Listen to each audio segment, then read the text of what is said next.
What is shutter speed? While it may seem like the answer is obvious, there's more to shutter speed than meets the eye. Let's take a closer look. Shutter speed is one of the three pillars of photography, the other two being ISO and aperture. Also known as exposure time, shutter speed is defined as the length of time the image sensor in a camera is exposed to incoming light. Before we go more in depth, however, let's take a look at the different parts of the camera that contribute to taking a photo. In a standard DSLR, when you press the shutter button, a mirror flips up, allowing light to pass into the camera instead of the viewfinder. Once the mirror is flipped upwards, a small door will move from top to bottom, exposing the sensor beneath. After that, another door will fall down, covering up the entire sensor. After the second door closes, your mirror will fall back into place. The doors will then reset to their original positions underneath. The longer the shutter is kept open, the more light will enter the camera.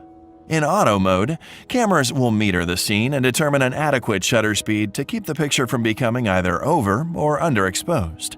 You can manually change the shutter speed by either putting the camera in shutter priority mode, which will let you change shutter speed, letting the camera calculate ISO and aperture, or full manual mode, which gives you full control over all your camera settings. Shutter speeds are measured in fractions of a second when under 1 second. For example, 1/4 displayed on the camera means the shutter speed is 1/4 a second, whereas 1/250 means the shutter speed is 1/250th of a second. Most cameras can handle shutter speeds as fast as 1/4000th of a second, or sometimes even as high as 1/8000th of a second, and shutter speeds as long as 30 seconds. Longer shutter speeds can be achieved using a function known as bulb mode, where the shutter speed is determined by the length of time the shutter button is activated, either manually or through a remote trigger. It's good to know what effects different shutter speeds have, as it can affect the type of picture produced. Short shutter speeds, often quicker than 1/1000th of a second, are fast enough to capture the fast movement of wildlife and sports, and freeze water droplets and small particles. For everyday photography, shutter speeds around 1/100th of a second are fast enough to keep subjects from blurring. If you're shooting handheld, longer shutter speeds may also cause your shaky hands to blur the photo.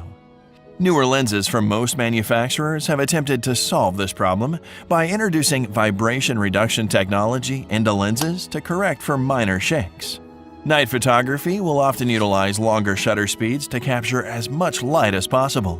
Shutter speeds as long as 20 or 30 seconds may even be used to take pictures of the Milky Way.